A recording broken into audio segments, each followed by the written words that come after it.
आप फ़ोन भी please silent पे कर लीजिएगा सब लोग। ऋषभ देख लेना। सभी पत्रकार साथियों का नमस्कार। साथियों, आज मेरे साथ जंगपुरा के विधायक श्री प्रवीण कुमार जी हैं, जंगपुरा की काउंसलर श्री सारिका चौधरी जी हैं, और हम लोग आपको दिल्ली में चल रहे, जंगपुरा में चल रहे अतिक्रमण, अवैध तरीके से बुलडोजर चलाए जाने वाली राजनीति के ऊपर ये प्रेस वार्ता करेंगे। पर शुरू करने से पहले एक वीडियो आपके साथ शेयर करना चाहते हैं।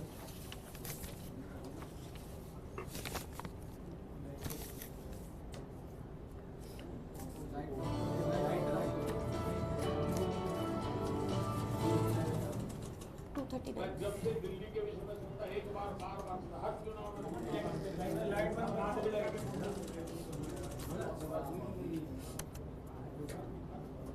मकान होना चाहिए, नहीं होना चाहिए कि नहीं होना चाहिए।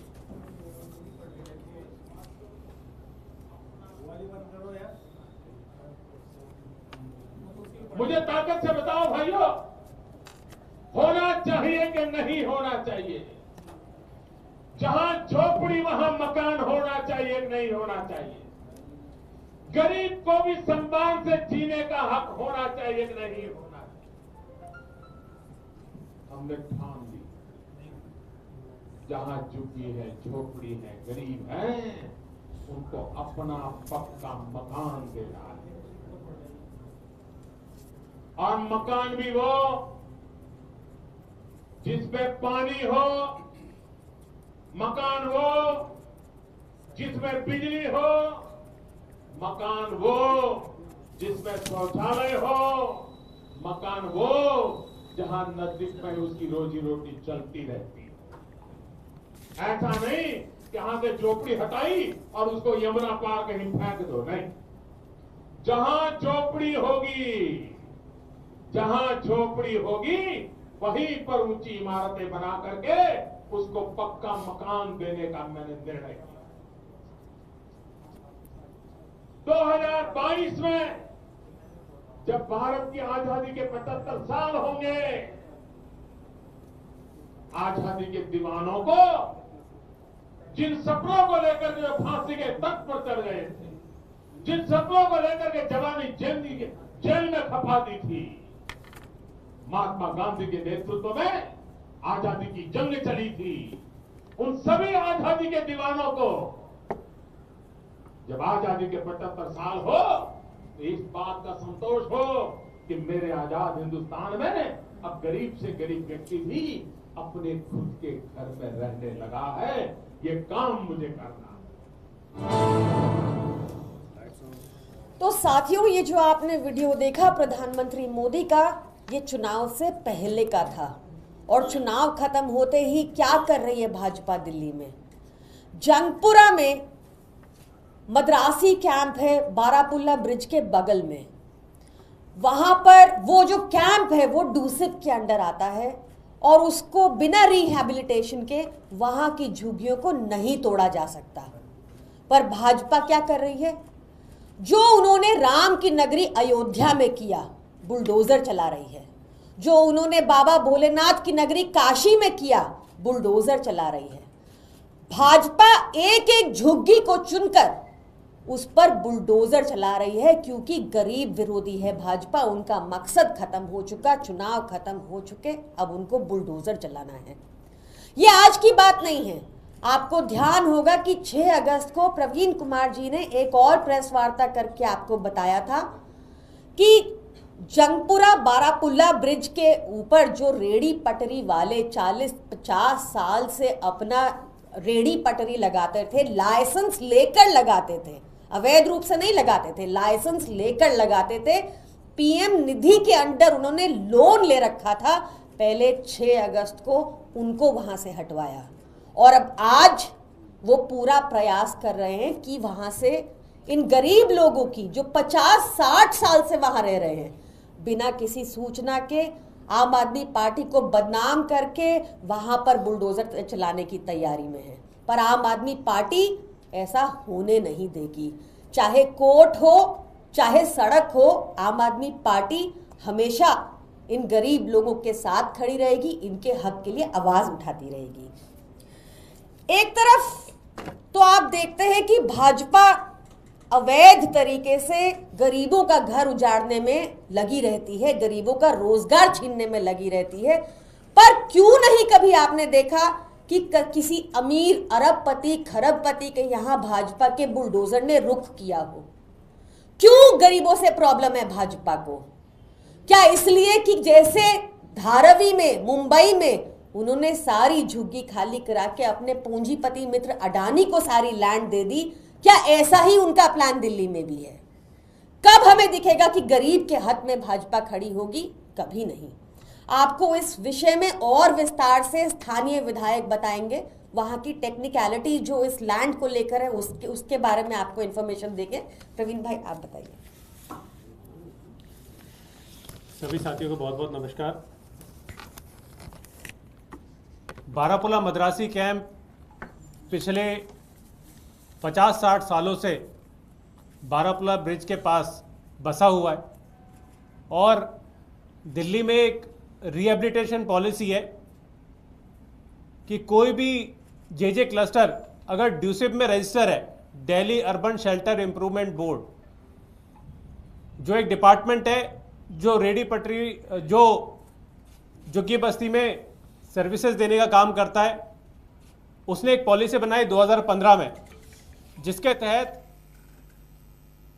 जेजे क्लस्टर को बिना रिहेबिलिटेट करे हुए तोड़ा नहीं जा सकता और उस सारे डिपार्टमेंट को सेंटर से भी अप्रूवल है इस पॉलिसी के लिए और ये सारे डिपार्टमेंट को भेज दिया गया।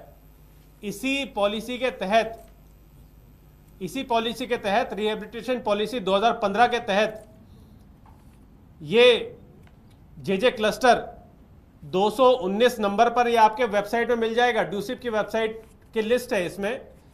इस लिस्ट में आपको 219 नंबर पे जंगपुरा मद्रासी कैंप, ये कैंप जो है वो ड्यूसिप में रजिस्टर है। इसके साफ तौर पे इसमें लैंड ओनिंग एजेंसी बगल में लिखी हुई है रेलवे, जो कि केंद्र सरकार के अधीन है। अब मजे की बात यह है कि यहां पे ऐसा खेल एलजी साहब के द्वारा हुआ, जो कि एलजी साहब पिछले 20 दिन पहले बारापुला के पास आए। उनने फिंगर पॉइंट आउट करके पहले तो वहां के रेडी पटरियों को हटाया, वहां के लोगों को गरीब किया, वहां के लोगों को वहां से हटाया, भगाया, उनको दाने दाने के लिए मजबूर किया। वो बेचारे रो रहे हैं, अभी खून के आंसू बहा रहे हैं। उनके आंसू सूखे भी थे, साफ भी नहीं हुए थे कि उन्होंने वहां रह रहे जेजे क्लस्टर में रह रहे गरीबों के ऊपर बुलडोजर चलाने के लिए एक पूरी तरीके से अधिकारियों के द्वारा एक नोटिस जो है वो पीडब्ल्यूडी में प्रेशराइज करके निकलवा दिया गया, जो कि जंगपुरा में उस मद्रासी कैंप में चिपका दिया गया। ये पीडब्ल्यूडी का नोटिस है, जबकि पीडब्ल्यूडी का उस जमीन से कोई लेना देना नहीं है। साफ तौर पे मैंने आपको बताया कि यहां पे साफ तौर पे ड्यूसिप की जो लिस्ट है वो जेजे क्लस्टर रेलवे लैंड लिखी हुई है, उसमें लैंड ओनिंग एजेंसी रेलवे है उसकी, लेकिन उसके बाद भी पीडब्ल्यूडी वहां पे नोटिस चिपका देती है। ये क्या खेल चल रहा है दिल्ली में? अफसर इतने दबाव में काम कर रहे हैं कि वो इन एलजी साहब के, लाट साहब के कहने पे कुछ भी कर रहे हैं। इनका कोई लेना देना नहीं है पीडब्ल्यूडी का वहां पे। और आज जब ये मुद्दा मंत्री जी के पास आया, आतिश जी जो पीडब्ल्यूडी मंत्री है, उनके पास जब ये मुद्दा आया तो आतिश जी ने यहां पर पूरी तरीके से डिपार्टमेंट को कहा कि ये जमीन जो है वो रेलवे के अधीन है, इसके कोई दस्तावेज नहीं है कि वो पीडब्ल्यूडी की जमीन है और ये नोटिस पूरी तरीके से इलीगल है और इस कार्रवाई को तुरंत जो है वो रोका जाए। ये पीडब्ल्यूडी मंत्री आतिश जी जो है, आतिश जी, उनका लेटर जो है वो आप सबके सामने दिखा रहा हूं। ये लेटर जो है साफ तौर पर उन्हें निर्देश दिए कि इस तरीके की तोड़फोड़ की कोई भी कार्रवाई, डिमोलिशन की कोई भी कार्रवाई जो है वहां पे नहीं होनी चाहिए, क्योंकि उसके ऊपर जो है अगर होती है तो उसके ऊपर लीगल एक्शन जो है वो डिपार्टमेंट लेगा। और जिस तरीके से वो बस्ती इतने सालों से वहाँ पे बसी हुई है, 40-40 सालों से वहाँ पे लोग अपना जीवन यापन कर रहे हैं, लेकिन एकाएक वो बस्ती को उखाड़ फेंकने की प्लानिंग जो है वो भारतीय जनता पार्टी द्वारा एलजी साहब के माध्यम से पूरी तरीके से कर दी गई है। मैं 3 सवाल भारतीय जनता पार्टी से यहाँ पे पूछना चाहता हूँ। 3 सवाल भारतीय जनता पार्टी से पूछना चाहता हूँ कि चुनाव के पहले तो वादा करते हैं कि जहाँ झुग्गी वही मकान, लेकिन चुनाव के होने के बाद वो दिल्ली के लोगों से और जे कैंप में रह रहे लोगों से या रेहड़ी पटरी लगा रहे गरीब लोगों से वो बदला क्यों नहीं लगते हैं? उस समय वो क्या उन्हें अपने किए हुए वादों की याद नहीं आती? मैं भारतीय जनता पार्टी से पूछना चाहता हूं। दिल्ली की जनता जे क्लस्टर में रह रहे लोग उनसे जवाब मांगते हैं। रेहड़ी पटरी, और पहले तो इन्होंने रेहड़ी पटरी हटाई। दूसरा सवाल मेरा यह है कि पहले तो भारतीय जनता पार्टी के शह पे एलजी साहब द्वारा बारापुला में रेहड़ी पटरी हटाई, अब जो है उन्होंने जे क्लस्टर में रहने वाले लोगों को नोटिस दे दिया। पूछना चाहता हूं कि उस क्षेत्र में कितने लोगों को नोटिस देने वाले हैं? क्या वो पूरा क्षेत्र हमें खाली करना है? एलजी साहब हमें बता दे, भारतीय जनता पार्टी वाले बता दे कि क्या उनको वहां के रह रहे लोगों से इतनी दुश्मनी है कि क्या हमें वहां पर पूरा क्षेत्र खाली करना पड़ेगा? क्योंकि एक एक करके पूरी तरीके से कभी इसको नोटिस देते, कभी उसको नोटिस देते, कभी यहां तोड़फोड़ कर रहे हैं, कहां वहां तोड़फोड़ कर रहे हैं। पिछले 2-3 साल में हमारे क्षेत्र में कम से कम 4 से 5 हजार झुग्गी और रिहायशी मकान भी है कई सारे, और रेहड़ी पटरी भी है, जिन्हें वहां से पूरी तरीके से उठा के फेंक दिया गया जंगपुरा विधानसभा से। मैं पूछना चाहता हूं उन्हें इतनी दुश्मनी क्यों है? भारतीय जनता पार्टी को इन सवालों के जवाब देने पड़ेंगे। दिल्ली की जनता जो है वो इनसे सवाल कर रही है और इसका जवाब मांग रही है कि आखिर चुनाव के बाद भारतीय जनता पार्टी के मंसूबे जो है वो बदल क्यों जाते। दिल्ली की जनता को ये जवाब जो है भारतीय जनता पार्टी को देना पड़ेगा। सारिका जी आपके समक्ष 2 शब्द रखेंगे।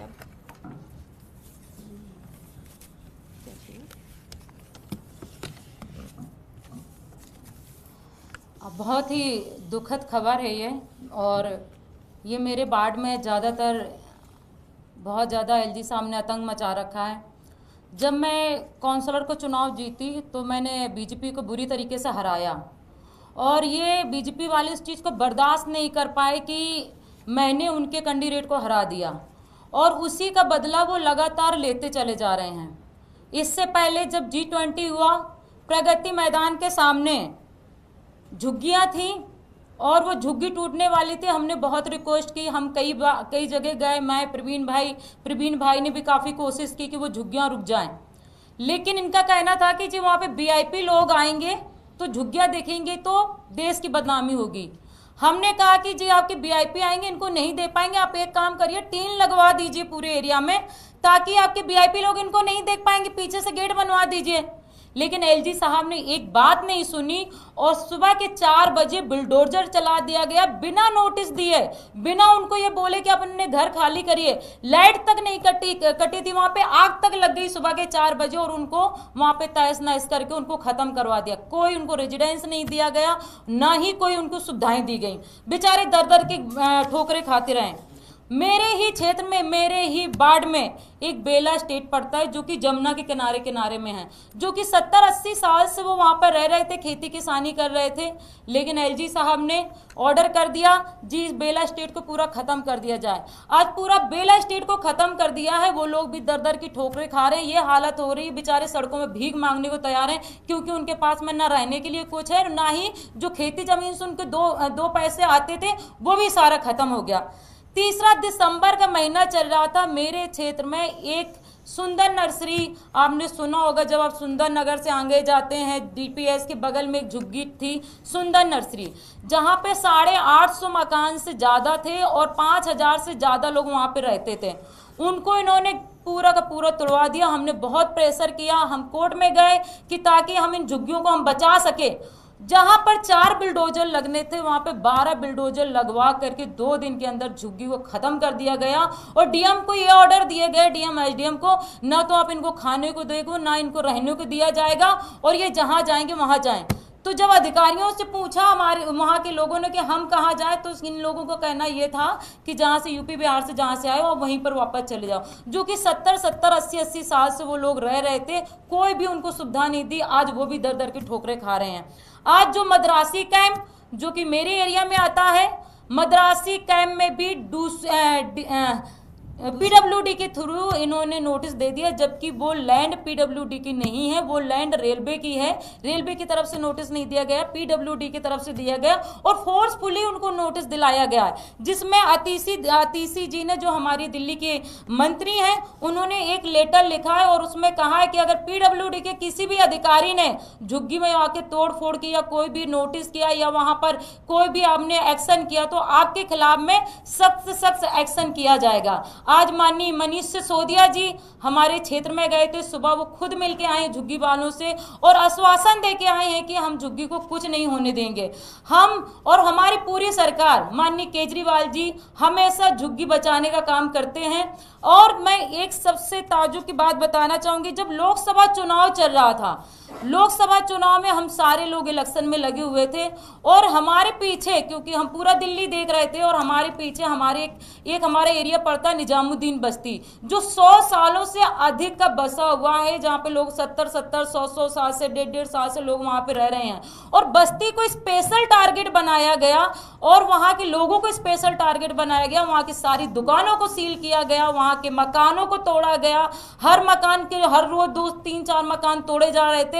और इलेक्शन से पहले उन्होंने पूरा माहौल बनाने की कोशिश की ताकि ये आम आदमी पार्टी को बदनाम कर सके। लेकिन जनता को पता है, पब्लिक को पता है कि अरविंद केजरीवाल जी हमेशा लोगों के भले के लिए बात करते हैं। मोदी जी कहते हैं कि जहां झुग्गी वहीं पर मकान। तो ये आपकी वादे हैं। आप एक गरीब को कैसे बुरी तरीके से आप लोग उनको तुड़वा देते हो, बिना नोटिस दिए, बिना कुछ किए, और उनको खाने को तक नहीं होता, उनको आप ये व्यवस्था तक नहीं करते हैं जी आप कम से कम आप 1 महीने या 2 महीने के लिए उनको कोई सुविधाएं दे दी जाए। कोई सुविधाएं उनको नहीं दी जाती हैं। लोग बहुत परेशान हो। मद्रासी कैंप में ज्यादातर जो महिलाएं हैं वो लोगों को घरों में काम करती हैं और ज्यादातर जो लोग हैं वो मजदूरी काम करते हैं या रिक्शा चलाने काम करते हैं। ये जो महिलाएं घरों में काम करती हैं वो कहां जाएंगी, कहां पर किराए से मकान लेंगी? तो इस तरीके से कुछ भी इन्होंने नहीं सोचा है और सीधे इनको नोटिस दे दिया है जी 5 दिन के अंदर झुग्गी को खाली किया जाए। हम हाई कोर्ट गए हैं, आज हाई कोर्ट में हमारी डेट थी और उम्मीद है कि रिजल्ट अच्छा आएगा। हम हाई कोर्ट से लेकर के सांसद तक, हम पार्लियामेंट तक हम अपनी लड़ाई लड़ेंगे और हम लगातार लड़ते रहेंगे। हम झुग्गियों वालों को सपोर्ट में लड़ेंगे। और जो हमारे एरिया की रेहड़ी पटरियों को, जो कि 700 से 800 रेहड़ी पटरी हमारी बारापुला के ऊपर लगती थी, निजामुद्दीन रेलवे स्टेशन के आसपास लगती थी, वो सारे बेचारे गरीब लोग थे जो कई सालों से अपने रेहड़ी पटरी लगा करके अपना गुजारा करते थे। और मोदी जी ने तो एक स्कीम भी जारी की है 10,000 से लेकर 50,000 तक कि आप जो हर रेहड़ी पटरी वालों को दिया जाएगा 50,000 तक का लोन इनको किया गया था। और उनको कई लोगों को मोदी जी के स्कीम के थ्रू उनको लोन भी मिला है। लेकिन आज उनके साथ में क्या किया, एलजी साहब गए, एलजी साहब ने सारा किया जी, सारी के सारी रेहड़ी पकड़ियों को उखाड़ के फेंक दिया जाए। दूसरे दिन पूरा का पूरा डिपार्टमेंट गया और सारी के सारी रेहड़ी पटरियों को खत्म कर दिया गया। आज वो बेचारे दर दर की ठोकरें खा रहे हैं। और मुझे लगता है जो बारापुला की जो झुग्गियां हैं, जो मद्रासी कैंप है, इसको हटाकर एलजी साहब ने अपने डिपार्टमेंट को ऑर्डर दिया है कि यहाँ पर एक पिकनिक स्पॉट बनाया जाए। बारापुला को लोग देखने के लिए आए, यहाँ पे लोग चाय नाश्ता करें, यहाँ पे घूमने के लिए आए, यहाँ पर लोग तस्वीर खिंचवाने के लिए आए और इस तरीके से बनाया जाए। आप मुझे बताइए, क्या किसी घर उजाड़ करके, किसी की जिंदगी खत्म करके आप पिकनिक स्पॉट बना सकते हैं? तो मुझे लगता है जी एलजी साहब को ये गंदी राजनीति खत्म कर देनी चाहिए। और जो दिल्ली के चुने हुए प्रतिनिधि हैं माननीय केजरीवाल जी, उनको दिल्ली को अच्छे से चलाने देना चाहिए। और जो मनीष सिसोदिया जी ने, अरविंद केजरीवाल जी ने इतना बेहतर काम किया, पब्लिक को सब पता है और चौथी बार पब्लिक जवाब भी इसका दे देगी। Thank you so much.